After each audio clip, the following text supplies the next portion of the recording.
অতিবৃষ্টি আর পাহাড়ি ঢলে মৌলভীবাজারের হাওড়াঞ্চলে বোরো ফসলের ব্যাপক ক্ষয়ক্ষতি হয়েছে।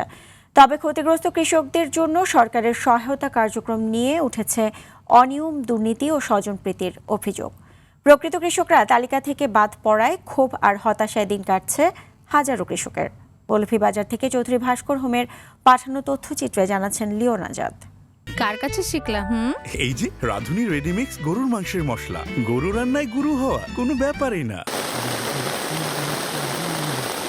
মাঠে এখন সোনালী ধান কাটার ধুম থাকার কথা ছিল, কিন্তু উৎসবের এই আমেজ বদলে গেছে বুক ফাটা হাহাকারে। অতিবৃষ্টি আর পাহাড়ি ঢলে মৌলভীবাজারের হাকালুকি, কাওয়াদিঘি, হাইলস সহ ছোট বড় 15টির বেশি হাওড়ের বড় ফসল এখন পানি নিচ্ছে। দিশেহারা প্রায় 50,000 কৃষক।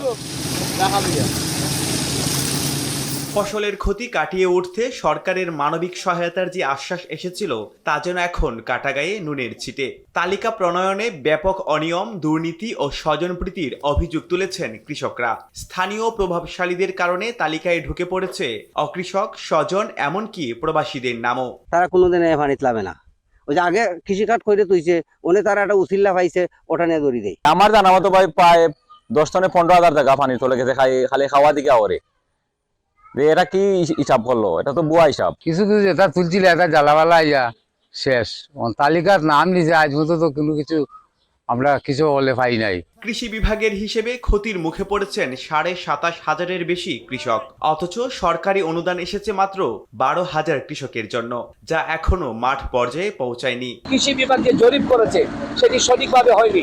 এখানে তাদের জরিপে যে সকল অনেক মানুষই এখানে তাদের জরিপের আওতায় আসেনি, তারা কিছু লুকোচুরি করেছে। অবশ্যই জেলা প্রশাসন আশ্বাস দিয়েছে তালিকায় কোনো অনিয়ম প্রমাণিত হলে কঠোর ব্যবস্থা নেওয়া হবে। ক্ষতিগ্রস্ত যারা কৃষক তাদের নামের তালিকা নিয়ে একটা অভিযোগ আমাদের কাছে আসছে, এটা আমরা সিরিয়াসলি নিয়েছি। এটা তদন্ত করে প্রয়োজনীয় একটা ব্যবস্থা নেওয়া হবে এবং আমরা আশা করি যে প্রকৃত যে কৃষক তারাই সরকারের যে প্রণোদনা সেটা অবশ্যই পাবে। প্রকৃত ক্ষতিগ্রস্ত কৃষকদের দ্রুত সহায়তা ও স্বচ্ছ তালিকা নিশ্চিত করা না গেলে আগামীতে কৃষি উৎপাদনে বড় নেতিবাচক প্রভাব পড়ার আশঙ্কা সংশ্লিষ্টদের।